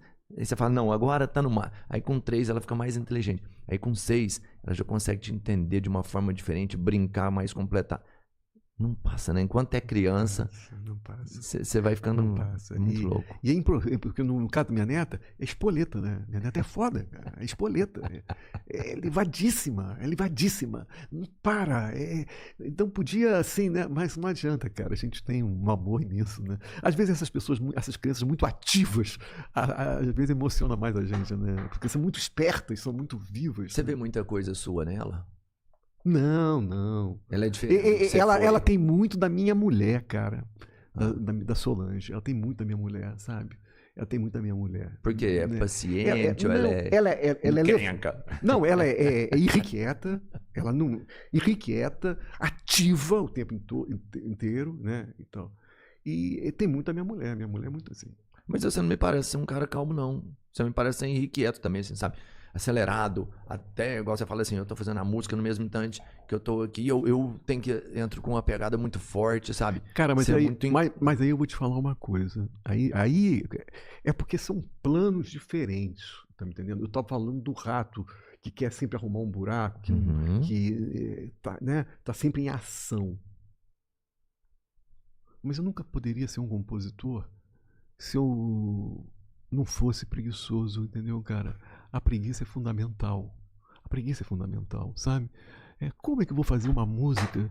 Como é que eu vou fazer uma música se eu sou irrequieto? Como é que eu vou fazer uma música se eu não vou me concentrar? Se eu não vou ficar pensando, planejando, né? Sabe o Dorival Caymmi? Tem um pouco disso, sabe? Tem um pouco. Quando a gente pensa nessa questão da preguiça, né? Aí a gente pensa no Dorival Caymmi, que é isso, né? Eu acho inadmissível um compositor irrequieto. No sentido assim de, sabe, é fundamental que o compositor tenha uma certa indolência, um pensamento, né, um outro plano de pensamento. Se ele for muito irrequieto, ele não vai parar pra fazer nada, entendeu, cara? O negócio você tem uma parada diferente, porque você compõe tanto, assim, tanta... Eu não sei, eu já tentei algumas vezes fazer música? Fazer alguma coisa, mas não sai nada. Mas sabe? você mas não pensa você que é genialidade. Não é nada disso, não. É prática. É prática. Eu acredito. É prática. É treinável. É treinável. É prática. É treinável. Cada vez mais eu tô convencido disso.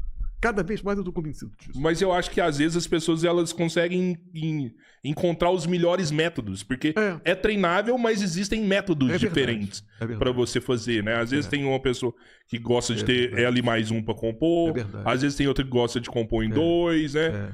Ou sozinho. Então, assim, tem métodos diferentes. É verdade.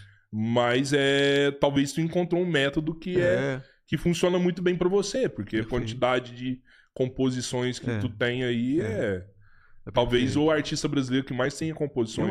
Eu acho. Pô, você se lembra como, pensando que tudo é treinável, você se lembra como que você fez tipo, a sua primeira música? Sendo que você ainda nem era treinado? Não, a primeira música, porque é uma coisa curiosa, eu sempre falo isso. Eu entrei na música tarde, sabe? O meu primeiro disco, ele foi produzido, eu tinha 30 anos de idade. Né? Tarde. Quando, por exemplo, você vê esse pessoal do rock, tudo novinho, né? 17 anos, né? 18... Não, eu entrei velho. Depois você saiu do banco? Ou... Não, ainda funcionário do banco. Do banco. Mas o que eu fazia? Eu já fazia faculdade de letras. Né? Eu tinha. Então, quando eu entrei no disco, eu entrei maduro, saca? Conhecendo bem poesia, conhecendo os poetas, sabe como é que é? Então, assim, isso pra mim foi muito importante, sabe, cara? Então, é isso. Eu entrei tarde, né? Então, assim, quando eu fui fazer a minha primeira música, eu já tinha todo um manancial de poesias já lidas, né? Drummond, já tinha lido tudo Drummond, já tinha lido tudo de João Cabral, né? Isso influencia pra caralho, né, na letra, né, velho? Isso influencia demais. Às vezes o cara, ele é um compositor ali, demais, mas ele não busca esse tipo de conhecimento e aí o resultado sai na letra. Né, isso influencia demais.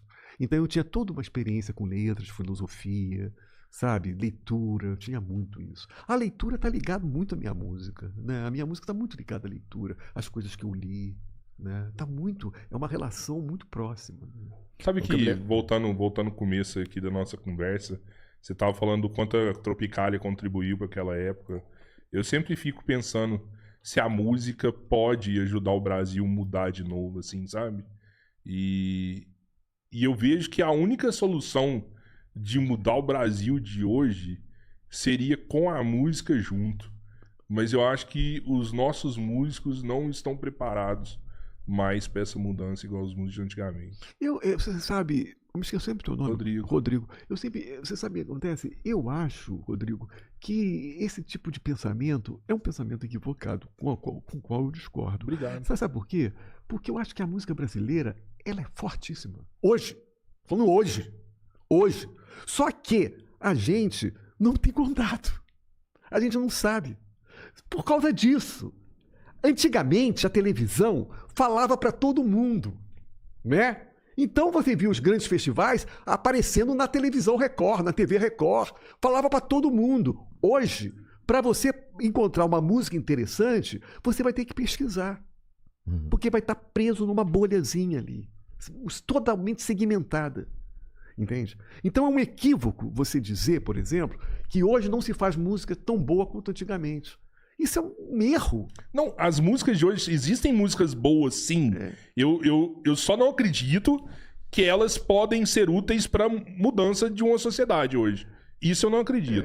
A música é boa, né? O ator é bom, o cantor é bom. Existem pessoas que fazem composições boas, né? São músicas trabalhadas, mas elas podem servir como um motor de mudança na sociedade. Mas você sabe que eu acho que às vezes o motor de mudança não é o mesmo, não é no instante exato, não. Por exemplo, né, vamos pensar. O que aconteceu em 88 com a Constituinte, com aquela mudança toda, pode não ser um reflexo de 68? Tá me entendendo? Quer dizer, às vezes o efeito... Pode não, né? Então, às vezes o efeito, é isso que eu quero dizer, o efeito não é na mesma hora, não. Né? Muito pelo contrário, coitado. Aquelas músicas que eram produzidas ali nos festivais, coitados, eles eram censurados, era barra pesadíssima, né, cara? Os estudantes cantavam, tudo bem, mas assim, não mudava nada, porque a ditadura ficou até 80 e poucos, né? 85, 86, 87, não é isso? Então, quer dizer, não mudou nada, né? Mas mudou sim. Mudou. Vai ter um efeito retardado. Mas seria vai o ter. Efeito borboleta. Vai ter. Vai ter um mazinho ali, começa a eu vibrar. Acredito, não, eu concordo com você que hoje, com conhecimento histórico, se a gente olhar para trás, a gente vê a música de 68 provocando mudanças na população, de pouquinho em pouquinho, para acarretar no que aconteceu em 88, a Constituinte. Mas, sei lá, se a gente... Imagina você daqui uns 30 anos, se olhar para trás... Qual foi a música que provocou mudança nas últimas décadas no Brasil? Essa resposta a gente só vai ter daqui 30 anos, né? Tá certo. Não é isso? Daqui 30 anos. Tá certo. Por exemplo... Mas tu acha que ela pode estar aqui, exemplo, então? Esses meninos... Vamos pensar, esses meninos do hip hop, né, do rap, né, nas comunidades, não é? Entendeu? É porque está muito segmentado tudo. Então a gente não tem muita...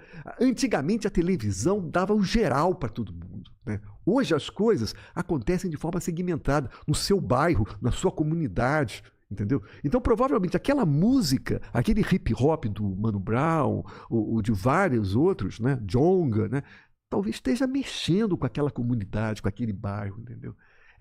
A estrutura mudou, não é mais o geral, são segmentos, sabe? O tempo todo, entendeu? Você tem razão. Eu conversei com muita gente que mudou, assim, por conta de Racionais. Racionais foi fundamental na vida de muita gente. E você sabe que eu tinha um podcast no Spotify que falava de música brasileira. Eu e um amigo meu, Marcos Lacerda, um sociólogo, e a gente pegava um disco de um determinado artista e dissecava o disco.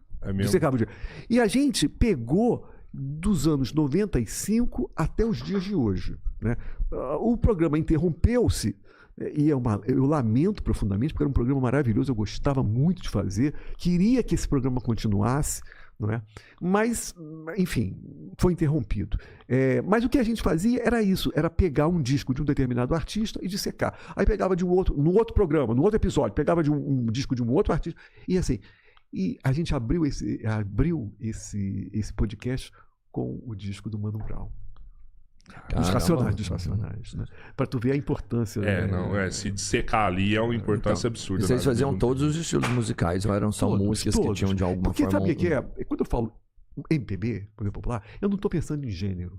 Entendeu? Eu sei que existe o gênero MPB, mas eu não estou pensando em gênero. Eu estou pensando em toda a música que é produzida no Brasil. Pode ser trap, pode ser rap, pode ser funk. Maracatu. Pode ser maracatu, é o que é produzido no Brasil. A gente analisou um disco de um cantor da Amazônia. Entendeu? Um Manauara lá? O que ele tava produzindo de interessante? É uma menina muito interessante, ela é trans, sabe? E ela produziu um disco interessantíssimo, de Manaus, entendeu, cara? Então, assim, eu gostava muito desse podcast, é pena que ele foi interrompido, sabe? Pô, volta esse negócio, cara. A ideia é sensacional. Ideia é incrível, incrível. Muito foda. Como que você... Eu ia te perguntar isso na hora que você falou da música do cigarro e a gente seguiu. Você falou assim, pô, eu vi o cara lá, todo dia ele me pediu um cigarro, pá, virou uma música. Sério, as suas produções, elas são pra mim extremamente complexas, né? Você tem um estalo que você vê a música, depois você tem uma batida que ela é surpreendente em vários momentos, e você tem nomes que me surpreendem mais ainda. Tem uma ordem lógica pra você montar isso? Tipo assim, primeiro você faz uma música, depois você pensa numa batida e no nome, ou você cria um nome e fala assim, porra, eu vou fazer alguma coisa. Como que funciona a organização pra você montar uma coisa dessa? Essa organização, ela se dá, não se dá dessa forma racional como você tá se colocando. Ela se dá junto, ela se dá tudo junto, entendeu, cara? Por exemplo, aquele rapaz que teve um problema do AVC, o Pirula. Você sabe o Pirula? Demais. Bacana, ele teve um problema. A gente falou dele aqui ontem, o pessoal do canal dele tava aqui. O Pirula é um cara muito legal. E ele um dia, na internet, ele escreveu assim, ele estava muito puto com o Bradesco. O Bradesco fez ele esperar, atendeu mal ele, né? E ele meteu o pau no Bradesco, no final ele falou, buceta Bradesco, com raiva, né? Quando eu ouvi ali, buceta Bradesco, eu já viajei. Eu vou te falar que ali a música nasceu. Sério? Que saiu ali a daí? música nasceu. Ali a música nasceu. Não, porque quando você fala que essa ideia, aí a música já tá... Qual música que saiu daí? Buceta Bradesco. Manda ela aí, deixa eu ver. Não, é muito grande. A buceta Bradesco faz pompoarismo, clã de sereias todas famintas. Ela tem um... cara, é uma música enorme. Caralho. E é uma música linda, entendeu? E eu faço um jogo poético, talvez uma das músicas mais difíceis, entendeu? E nasceu de uma coisa... Do Pirula. Pirula, falando mal do Bradesco, entendeu? E eu já viajei. Eu não entrei numa de falar mal do Bradesco. Não. A intenção não era essa. A intenção é outra completamente. Então é isso. A arte é isso. Às vezes tem um fato concreto, você pega aquele fato concreto... Você transforma ele, transcende ele, entendeu? É uma outra. Essa expressão buceta Bradesco me abriu um portal para eu poder falar uma porção de coisas. Pirula é sempre surpreendente, tá vendo o que é o pirula? Você já experimentou algum psicodélico? Experimentar? Já? Não. Você sabe que eu sou a pessoa mais careta da Sério? Ciro. Eu só vinho de droga, eu experimento assim? maconha, mas a maconha, eu sou tão sensível que a maconha me deixa muito doido, entendeu? Então eu não sou de fumar maconha. Eu não fumo nada. Eu só bebo um vinho, bebo uma cerveja, gosto de cerveja e vinho. Só isso.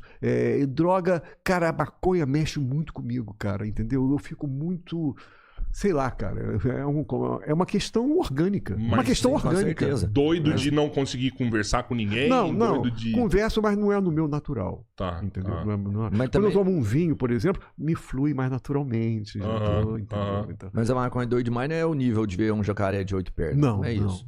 Não é aquele comprimidinho né? Você toma um comprimidinho, como é que é? Qual que é, Pedro? Um comprimidinho. Um êxtase, mais tipo ou menos, um MDMA, um LSD. Um LSD. Tô ligado. E aí você vai ver. Não, isso eu nem tentei. Nunca nem teve curiosidade? Não tenho. Eu não tive Tem curiosidade. medo? Tenho medo. Tenho medo porque eu respeito o meu corpo, meus limites do meu corpo, né, cara? Entendeu? Eu sei como é que é o meu corpo, né, cara? Então, assim, maconha ainda vai. Ayahuasca? Não. Também tem medo? Não, tenho medo. Tomar aqueles chás também da Amazônia. Qual é o nome daqueles chás? Ayahuasca é um, mas tem outros. Mas mesmo. tem outros. Tem outro. O Santo Daime, Santo Daime, né? O Santo Daime eu não entro nessa, não. Não entro nessa, não. Porque, sabe por quê, Rodrigo? A questão da racionalidade, pra mim, é importante pra caralho, entendeu, cara? Eu jogo muito com essa coisa da loucura, mas a racionalidade tá sempre no fundo de tudo isso, sabe, cara? Entendeu, cara? A racionalidade tá tudo sempre no... Então, eu perder esses mínimos elementos da racionalidade, porra, me deixam completamente mal, assim, desnorteado. Entendeu como é que é? É que às vezes me parece que você busca algumas coisas no irracional também, assim, sabe? Eu busco. Mas tem um elemento racional lá. Sim, tem lá algo. atrás, você não quer largar a mão ali da beira ali. Você vai, exato. você pega lá, mas você sempre tá apoiado em cima ali, né? São ferramentas que a natureza dispõe pra você, né? Às vezes, eu não tenho dúvida nenhuma disso, assim, sabe? Eu acho que talvez um cogumelo, um ayahuasca. Opa! Eita! Fez arte. Achei que eu não ia fazer nada. Não mexe não, cara. Senão você vai cortar o dedo aí. Vai cortar o dedo aí. Mistura o sangue aí, não sabe. Poxa, logo esse vídeo tava bom, cara. Não, eu tava já todo acostumado. Porra, velho. Deixa eu pegar o pano ali. Eu pego lá. Pega lá. Ainda tem vinho na garrafa aí? Pior que eu acho que eu pus o rebarbado que eu fui tirar, eu puxei o restinho. Ô, Skylab. E me conta aqui. Hoje, o que é um projeto que você tem pro futuro? Que você vai continuar fazendo música? O que é? É fazer música mesmo? Ou tem um livro? Tem os livros. Mas você sabe uma coisa muito louca, né, cara? Eu tô completando 70 anos de idade, né? Então, quando eu tinha 50, eu me lembro que eu fiz uma festa de aniversário, né, de 50 anos, e de 50 para 70 passou num piscar de olho, né, cara? Então eu fico pensando, de 70 para 90, na melhor das situações, né? Na melhor das situações, né? Suponhamos que eu chegue até os 90. Cara, é um piscar de olho, cara. É verdade. Isso me deu um baque, sabe? Te deu uma bad, assim? Te deu uma... Não, caralho, eu tô... Então ali eu falei... Não, tava bom. Mas ali eu fiquei com medo, sabe? Eu falei, falta pouco. Sério? E você tem medo da morte? Eu tenho, cara. Eu não queria... Eu tenho medo porque eu gosto muito da vida, cara. Entendeu, cara? Entende? E eu não acredito, eu não sou espiritualista, entendeu? Eu não sou espiritualista. Então, acabou. Sacou, cara? Então, assim, eu queria... Então, esses 20 anos, na melhor das hipóteses, esses 20 anos, cara, eu vou passar... Eu não sei como é que eu vou passar esses 20 anos. Te digo, não sei como é que eu vou passar esses 20 anos. Não sei. Mas você também não planeja nada pro futuro? Não, assim, eu tô fazendo minhas coisas, né, cara? Eu tô produzindo meu novo disco, né? O meu novo livro vai sair, não é? Tenho outro disco já em mês. Eu produzo muito disco, sabe, cara? Eu produzo muito disco. E uma coisa legal que vocês não me perguntaram é sobre os meus músicos, sabe? É verdade. Porque a questão dos músicos é muito importante. Eu tenho um trabalho com banda, quer dizer, ligado ao rock, baixo, guitarra, bateria. Todo o meu decálogo, os 10 primeiros discos foram produzidos com a banda tocando no estúdio ao vivo, fazendo nós todos juntos o arranjo, esse negócio todo. Tem uma outra experiência, que é com músico de estúdio. Músico craque de estúdio, entendeu? Você ouve um disco meu produzido em estúdio, com músico de estúdio, cara, é uma outra coisa, é uma outra história. É muito bem produzido, é muito bom, entendeu, cara? E tem uma outra que eu tenho uma parceria com, às vezes, com alguns músicos que eu considero músicos inventores, né? São músicos assim... Então são trabalhos absolutamente experimentais, entendeu? Então eu tenho essas 3 linhas. A linha com a banda, a linha com o estúdio e a linha com o experimentalismo total. Mas qual é a decisão para fazer isso do experimentalismo? Né? São pessoas que eu gosto muito, né? Por exemplo, eu chamo ele, por exemplo, Los Lancaster, que era um baixista do Zumbi do Mato, tem um trabalho musical muito legal, com microtonalismo, né? E eu já produzi 2 discos com ele. Eu gosto muito de trabalhar com ele. Eu gosto muito de trabalhar com ele. Você viu um músico, você curtiu, gostou. Músico que eu falo, músico inventor, experimental mesmo, né, cara? Então tem essa linha experimental no meu trabalho. Então tem essas 3 linhas, né? O trabalho com banda rock, né? E os meus shows estão muito ligados nessa viagem do rock. Qual que você gosta mais? Qual que te dá mais prazer nessa aí? Ai, cara, difícil dizer. Prazer em show é com banda de rock. Agora, tem alguns discos que eu produzi em estúdio que dá um... Puta que pariu, cara. É foda. Eu já vi uma galera que faz música e vive disso. E eles vão fazer, por exemplo, uma amiga nossa lá, na ESA, por exemplo, lá da nossa região, ela vai tocar e ela não tem uma banda fixa que anda com ela. Ela tem alguns que são fixos. Mas, por exemplo, tem um amigo meu que é um baterista. Volta e meia, ela liga, Danilo, ela vai fazer um show lá e o Danilo vai e toca pra ela. Como funciona, assim? Eu nunca entendi isso. Porque, por exemplo, o Danilo não sabe as músicas dela. E, por exemplo, não sabe, é possível um músico que nunca ouviu as suas músicas subir lá, você vai fazer um show e ele tocar pra você? Mas os músicos que sobem comigo, todos conhecem a minha música. Tem que conhecer. Ensaiam, inclusive, comigo, porra. Né? Eu chego a ter o luxo de ter 2 bandas. Uma banda em São Paulo e outra banda no Rio. Os shows de São Paulo pra baixo... eu toco com a banda de São Paulo. Os shows do Rio pra cima, eu toco com a banda do Rio, entendeu? Porque tem que ter essa interação. A formação é a mesma: guitarra, baixo e bateria. A formação é a mesma: guitarra, baixo e bateria. Mas todas as 2 bandas são de primeiro nível, cara. Primeiro nível. E quando você toca cigarro, o povo taca o cigarro no palco mesmo, cara. Taca muito. E foi uma coisa espontânea, né? Nunca pedi nada, não peço essas coisas. Lá é isso arte aconteceu, pura, né? Velho, é arte pura, né? Foi absolutamente espontâneo. Agora eu fico com pena do limpador do palco no final, porque é muito cigarro. Não, mas se ele for... muito sujeira, é muito cigarro. Se ele for tabagista, você vai ficar feliz que ele rapa no final do show, no show, eu sempre termino meu show com Matador de Passarinho, né? Sim. E no final... Porque é a música origem de tudo, né? Gerou até o programa Matador de Passarinho. Matador de Passarinho é a música. Então, e o público fica... Eu nunca deixei de cantar essa música nos meus shows e o público fica louco com essa música, né? E no final, com a guitarra, ele faz assim... Pá, pá, pá, pá, pá, pá, pá, pá, pá, pá, pá.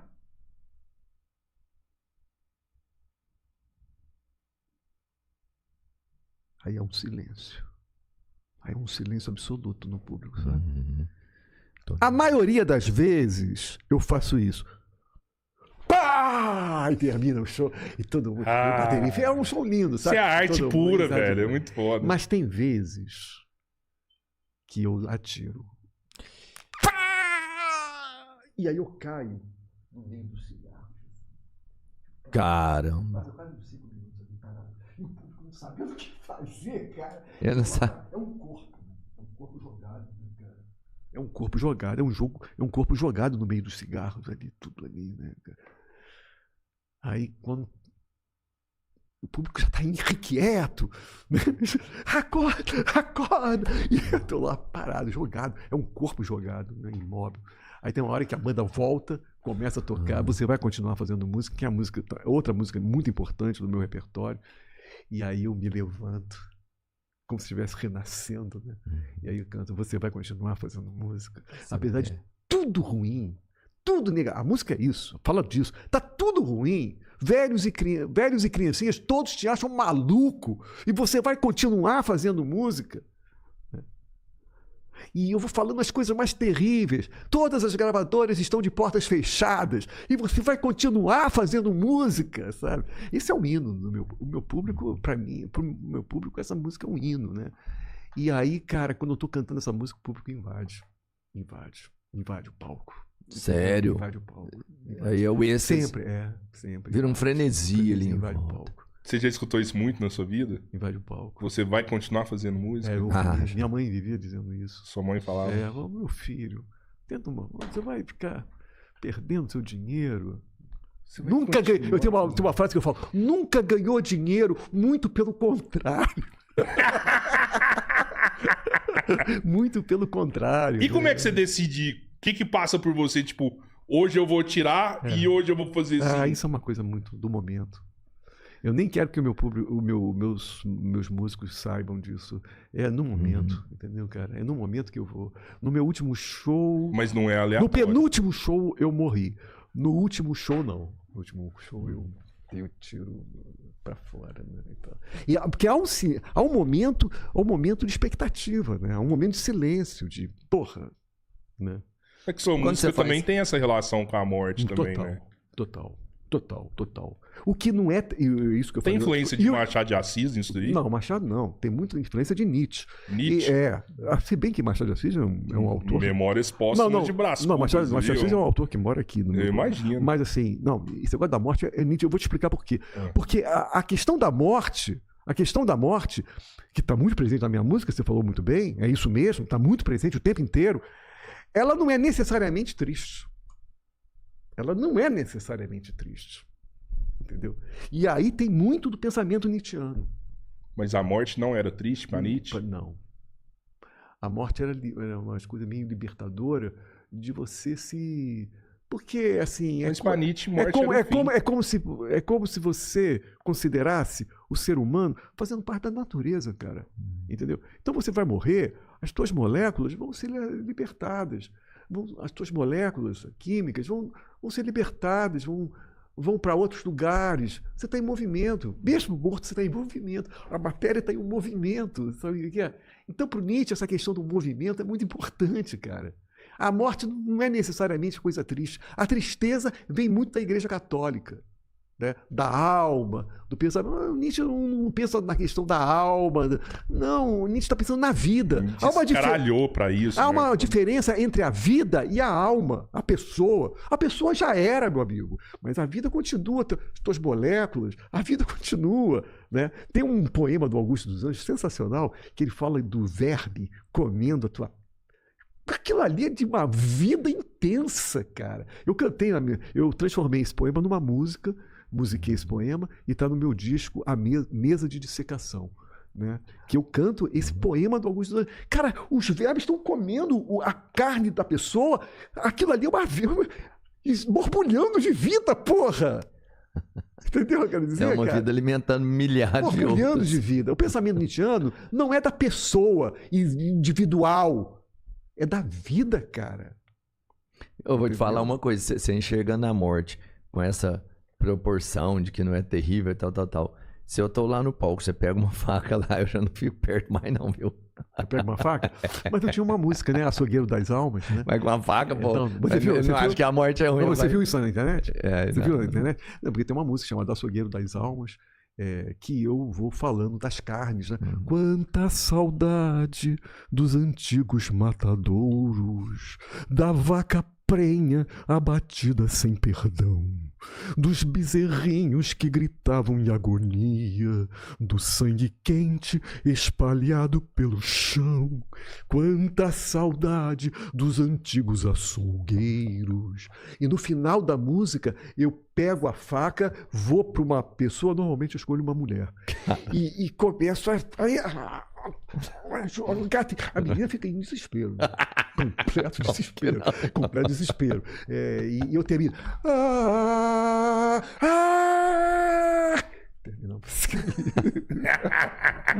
Agora, evidentemente eu não tenho cantado essa música porque hoje em dia os meus shows ficam todo mundo em pé pra pular, dançar, entende?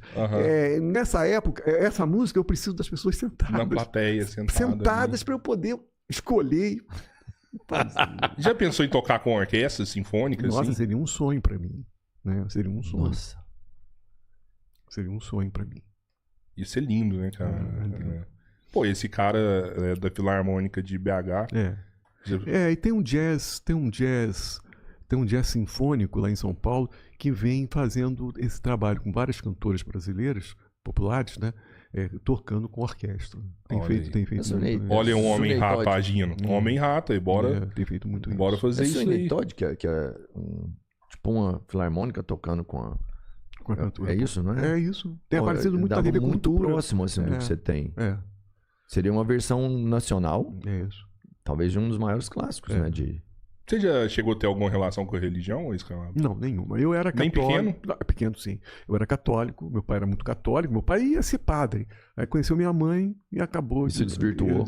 E quando então eu ia muito à igreja. Quando eu era criança, eu ia muito à igreja. Eu rezava. Eu sou ligado, a minha formação cultural, isso é uma coisa muito interessante. A minha formação cultural é católica. Entendeu? A minha formação. Isso é muito interessante. E eu acho que a formação cultural do Brasil é católica. Ah, sim. Com certeza. É católica. Né? Agora que está esse negócio de neopentecostal, sim, e eu não sei qual vai ser a consequência disso. Mas isso vai passar. Eu não sei qual vai ser a consequência disso. Mas quando que você rompeu com a fundação desse país, da primeira missa, né, é católica. Sim, né, sim. Os jesuítas, né, que acabaram vindo para cá. Exatamente. E eu, a partir daí, eu faço uma profunda crítica, né? Porque eu acho que toda a alta cultura brasileira, ela se moldou através da igreja. O eurocentrismo no Exatamente, Brasil, né? Através da igreja.